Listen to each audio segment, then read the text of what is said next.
that time, I consider the years I spent on I Love Lucy to be perhaps the biggest rip-off of my career. Millions were enchanted by Vivian Vance and William Frawley as the adored neighbors Fred in 1951 to 1957, I Love Lucy, with Ethel Mertz. However, beneath the chemistry they have on television, Frawley was hated by Vance. Their relationship turned into one of the most well-known feuds in Hollywood. For years, Hollywood attempted to hide the reality of what transpired behind the scenes. When you learn what Frawley did, you'll understand why. He would never be forgiven by Vivian. We're going well beyond the typical drama, so don't jump ahead just yet. This is not something you want to miss. The initial day on set, the beginning Lucille Ball is preparing her brand new television program, I Love Lucy, which, as we already know, became a true TV phenomenon. However, at the time, that was unknown. All they were attempting to do was piece the puzzle together, one by one. Lucy, she had a clear vision since she was the boss babe that she was. She was certain of the person she wanted for the gifted Bea Benaderet. It was actually her first choice for the part of Ethel Mertz. However, plot twist, Bea had a lot on her plate. She simply was unable to do it. Absolutely awful, isn't it? Lucy decided to phone Mary Wickes as a backup plan and moved on. They had a close friendship. And Mary was capable of doing it. However, Mary didn't say no because she didn't want to, girl. The gig, but because she placed too much significance on their friendship. She declined it, as if to avoid anything that might be strange between them. Could we pause for a moment to recognize that degree of devotion? Who does that anymore? Desi Arnaz, Lucy's husband, was actually in the heart of things at the time. The scenes. Believe me, he was more than just Ricky Ricardo. He played a significant role in the production. And was making a lot of effort to get the casting correct.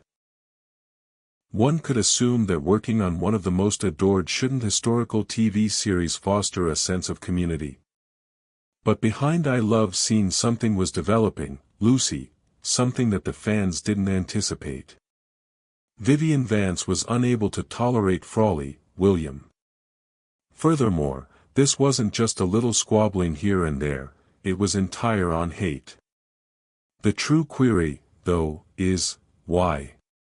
What transpired between two actors portraying a charming married couple on film, but after the cameras stopped rolling, they were unable to even be in the same room? Hold on tight, for when we discover the true basis of Vance's dislike for Frawley, I Love Lucy will never be the same for you. And believe me, the conclusion? It's crazy.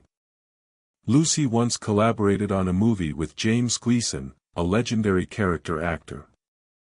Contacted Richmond, and she believed he would be ideal for Fred Mertz. I mean, she saw potential, and they were clicking professionally. However, do you know what ruined that? He requested a salary of $3,500 per episode. Do you think that's possible? That was enormous at the time. Cash. The studio said, absolutely not, so it was back to the drawing board. Then, out of nowhere, 64-year-old vaudeville veteran William Frawley appears. Having about 100 picture credits. He was an institution in his own right. He did not hold off on being contacted. Not at all. He took up the phone and made a direct call to Lucy. CBS. Yes, they were lacking it. He wasn't wanted by them. It seems that Frawley had a reputation for being somewhat of a drinker. Alright, heavy drinker. Desi Arnaz, however, stood up for him. He battled for this man, like. Desi forced Frawley to sign a contract that essentially stated, if you show up, but there was a catch. You're out if you're intoxicated. Completely tough love. Frawley concurred as well. He wanted the part so badly. Age difference and image problems. Were you familiar with the two actors that performed? In reality, Fred and Ethel Mertz couldn't stand one another. Yes, I'm serious. And the most outrageous aspect?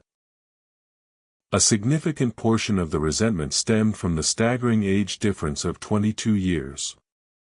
In between them, Vivian Vance was just 42 when the show began, and William Frawley was 64. That goes beyond simply saying, "Oh, he's a little older than me." An entire generation, that is. Void. For example, he could have been her father rather than her spouse. And to be honest, Vivian really felt that. Initially, they were friendly with each other. No fireworks, no drama. However, Vivian then began observing something she was unable to ignore.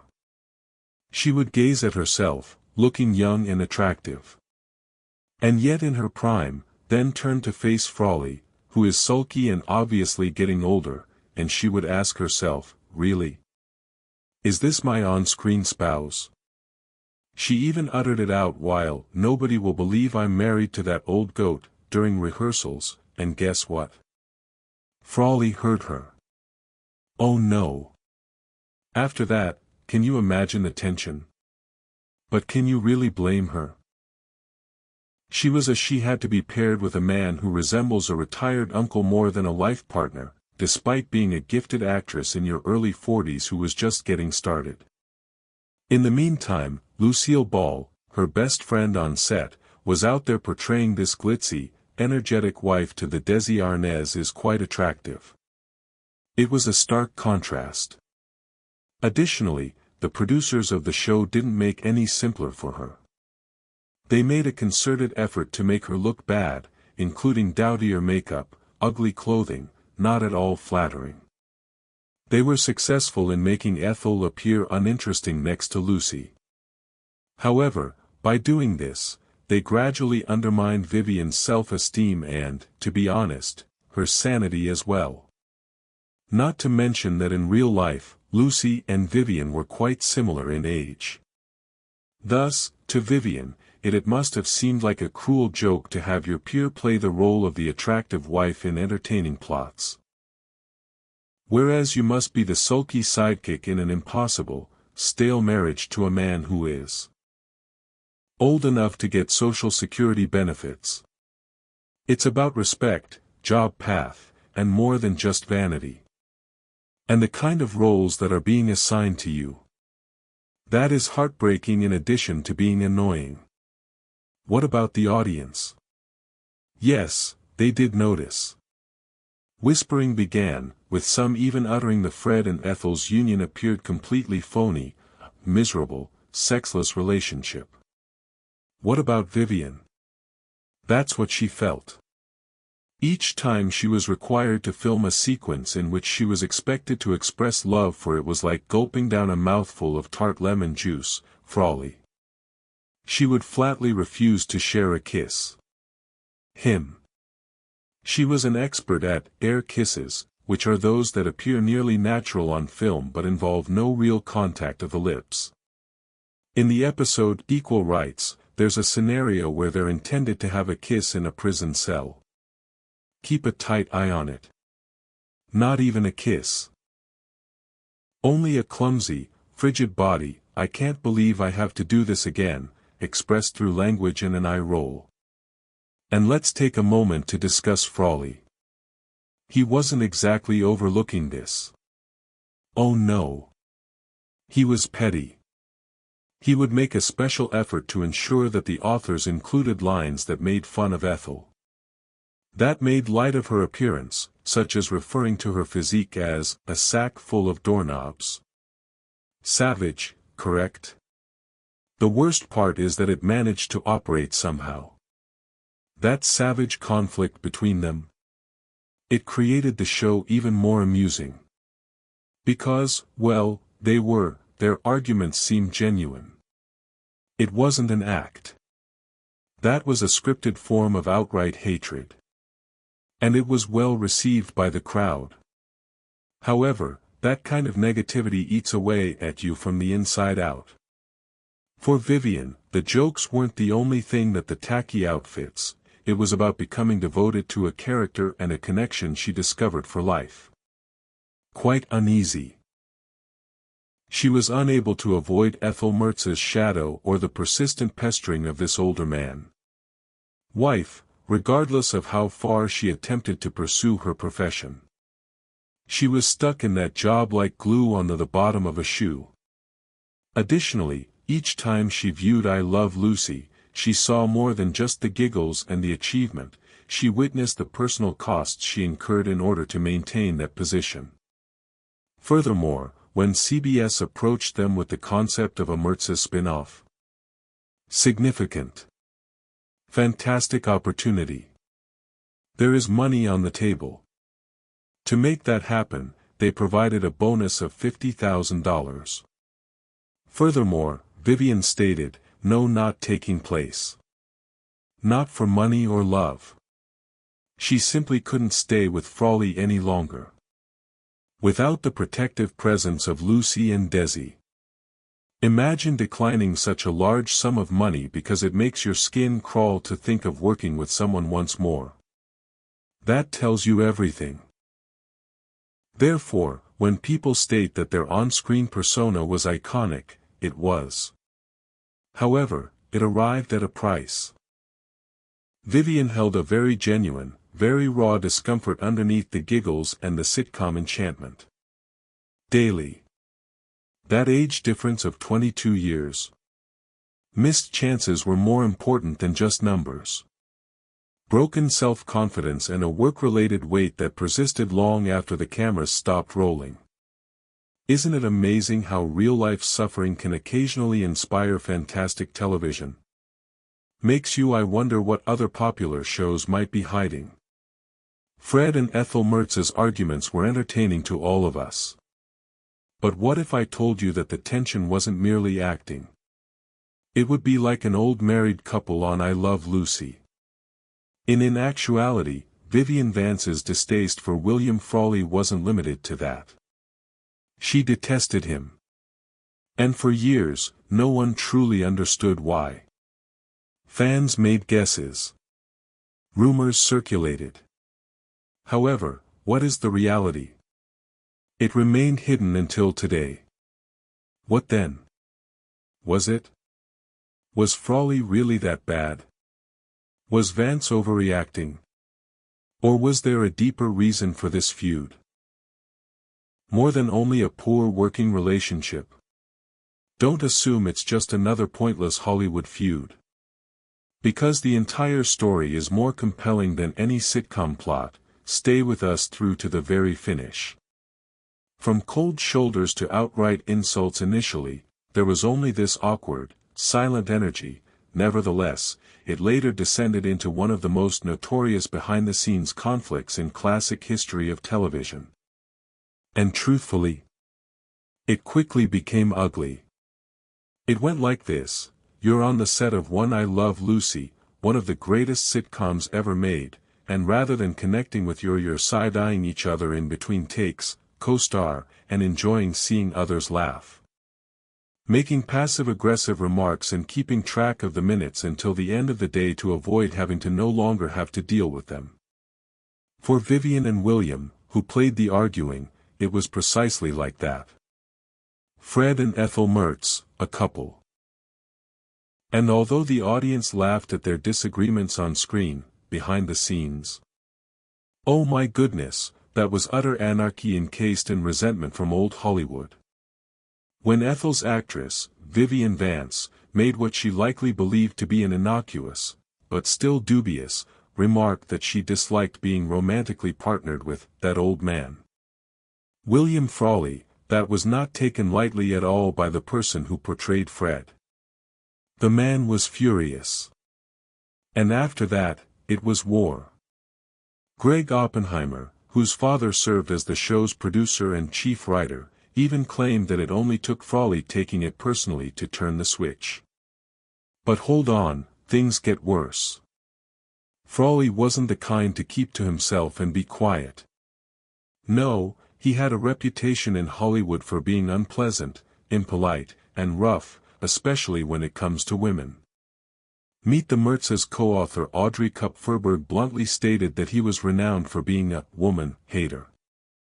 And when you combine a drinking issue with a steely temper. To be honest, no, it's no wonder he and Vivian couldn't agree.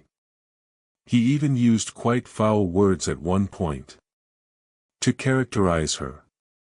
Let's just say it wasn't cute when the C word was used during an interview.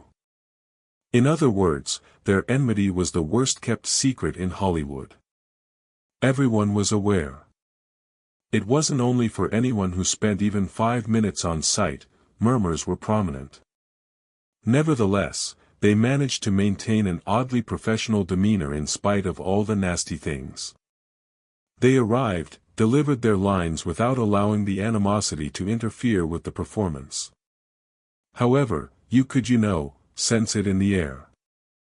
Every scenario with Fred and Ethel seemed to have this underlying tension was genuine, unfiltered annoyance masquerading as humor. It wasn't acting. And that's why their scenes were so thrilling. For example, have you ever witnessed a couple argue? Dang, this feels a little too real when watching it on screen. Ethel and Fred were there. Frawley enjoyed making off-script jabs at Ethel's appearance or her bothersome behaviors. And Vance, who was no pushover, responded with remarks like, "Old fat Freddy." The problem is, the script did not always contain these lines. They were acting out of sincere distaste. It was trivial. It was intimate. However, it functioned on the screen.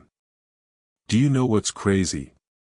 In fact, some TV historians think that this intense, nearly comical resentment, could have improved the show much more. Their incessant arguing seemed so real. Because that was, well, their characters' lack of affection wasn't merely the outcome of TV in the 1950s being all prim and proper, it was a clear indication of how much being in the same room was intolerable to them. Nevertheless, it produced magic in some way. You know what? Let's not pretend, however, that they were ever going to put their differences aside. Following the conclusion of I Love Lucy, CBS attempted to turn Fred and Ethel into a standalone program. This is where it becomes funny, William Frawley said, "Sure, let's do it," presumably with the payday in mind. However, Vivian? "Oh no, sis, stop that right away." She vehemently refused to collaborate with him ever again. Additionally, that was it. No reunion, no staged grins for the cameras, just Vance's resounding no. And who can really blame her? That being said, this wasn't your normal people simply didn't click during the TV feud. This was an outright hostility that persisted for years. Lasted for 6 full seasons and is still discussed today. This type of conflict leaves Hollywood history is marked by scorch marks. It's also somewhat ironic when you think about it. Isn't it? The duo whose chemistry helped make America chuckle every single week they couldn't even share a dressing room without rolling their eyes, making I Love Lucy a classic. Nevertheless, they persevered, worked hard, and somehow, despite all, tension and resentment produced some of the most memorable television scenes ever. Isn't it ironic that the best art can occasionally emerge from the most destructive professional relationships? How in the world does that happen? However, perhaps that is simply the peculiar alchemy of even the worst couples nevertheless make the screen shine in show business, where love and hate are blurred. The unrealized spin-off I Love Lucy is coming to an end in 1957. After altering the entire television game. That was the show, not just a show. It has enough drama, humor, mayhem, and heart to keep viewers interested. Additionally, although the majority of people were listening to Ricky's charm and Lucy's shenanigans, there was something really unique about that other Fred and Ethel Mertz, a couple. Do you understand? Both his caustic wife and that sour old landlord where they are humorous in their own right, constantly arguing but yet endearing it. Thus, imagine the thrill when Desilu Studios and CBS presented this brilliant concept. What if Fred and Ethel had their own spin-off program? Can you even imagine, really? This wasn't just a haphazard suggestion, though. Out for lunch. No, this was a legitimate idea with full support. One of the largest networks, CBS, and Desilu, yep, Desi Arnaz's formidable production firm and Lucille Ball were both in charge of it. Desi himself then approached Vivian Vance and William Frawley, beaming, saying, "Hey guys, for once, let's put Fred and Ethel front and center." The pitch was clear-cut, simple, and quite brilliant, to be honest. It was brimming with possibility. You see, the Mertzes were a huge hit with the crowd. Their conflicted feelings of love and hate added yet another I Love Lucy has a charming and humorous undertone. The relatable couple next door got into a fight over the most ridiculous things, but they supported one another when it mattered most. They were loved by audiences. Additionally, the producers were aware of this.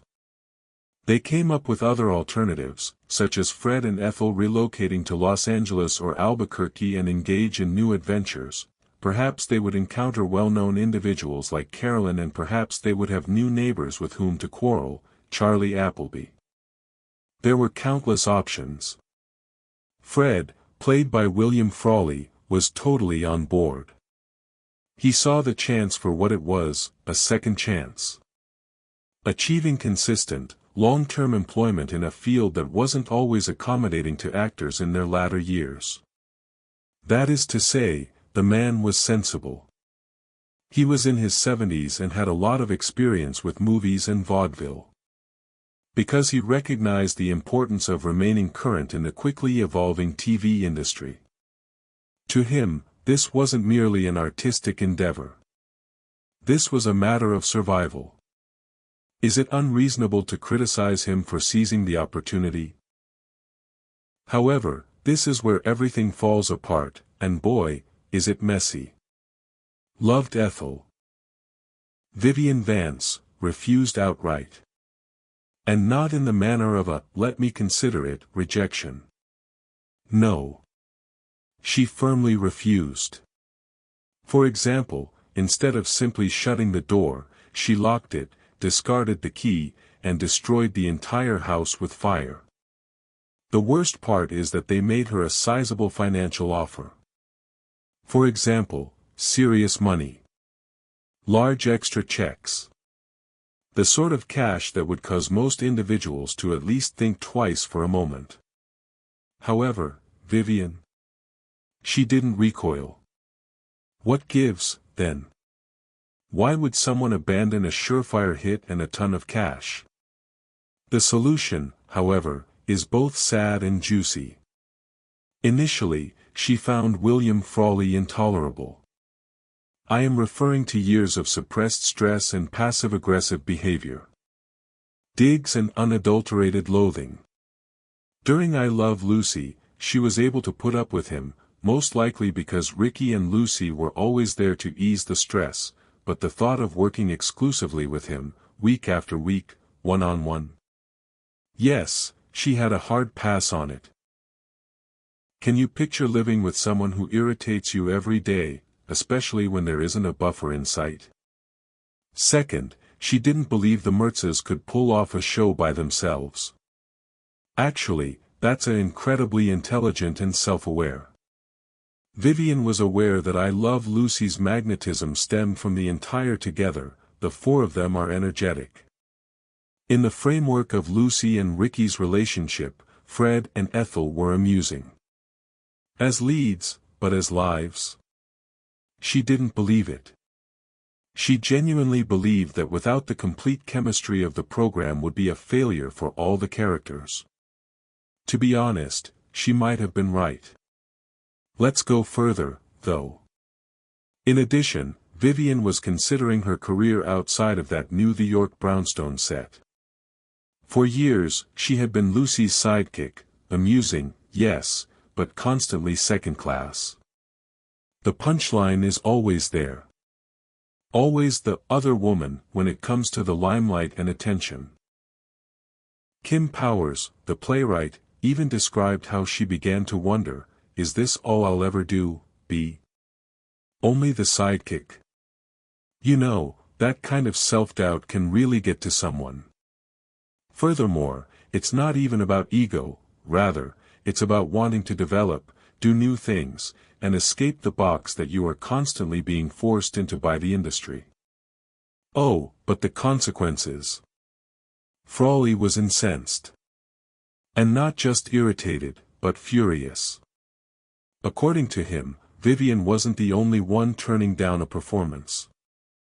She was denying him the opportunity to achieve financial security. His opportunity to matter.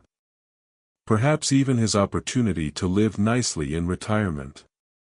Additionally, considering that he already disliked her, everything was made worse by this rejection.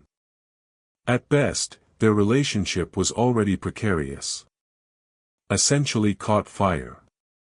The sound of the door slamming between them was almost audible. The most depressing aspect. This might have made TV history. Historians have even claimed that we're similar to the landlord pair from Three's Company, or the Ropers of the 50s, who achieved success with their own spin-off. Ethel and Fred shared that potential. However, that promise was never realized due to this protracted, smoldering conflict. Therefore, this was more than just a lost chance. It was among the most significant, what could have been, situations. Events in the history of television, all due to the incompatibility of two individuals. It makes you wonder, doesn't it? How many incredible things have never simply because the parties involved were unable to put aside their personal grudges. Isn't that crazy? We'll never know what a Fred and Ethel show would have looked like in the end. Perhaps it would have failed. Or perhaps, just possibly, it might have been another classic. However, we are aware that under the black and white comedy smiles and laughing, tension from real life was simmering. Surface, subtly influencing the development of television. William Frawley and Vivian Vance were incompatible. One another.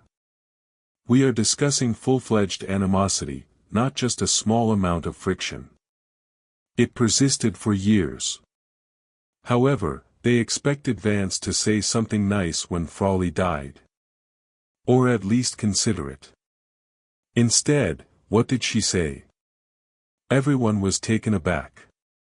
Stay put, as by you'll hear the icy, scathing response that left Hollywood stunned at the end of this video.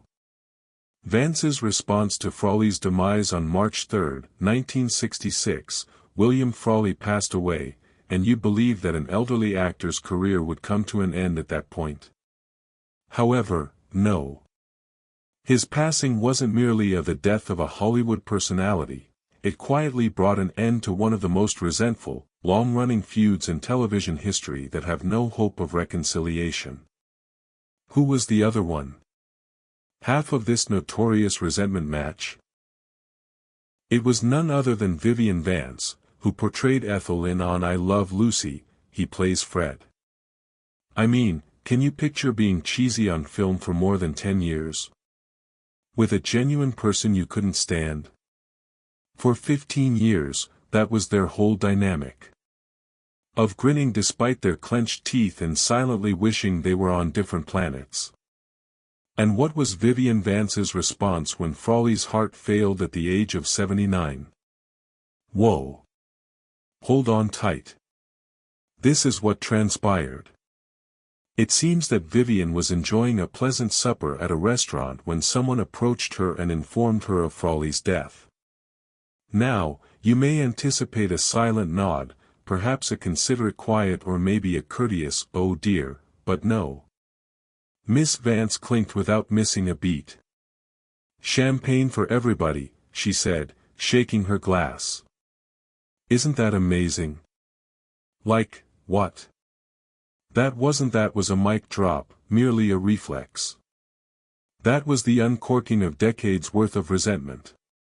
Quicker than the bottle of champagne itself. And to be clear, this wasn't just a casual comment that was whispered in.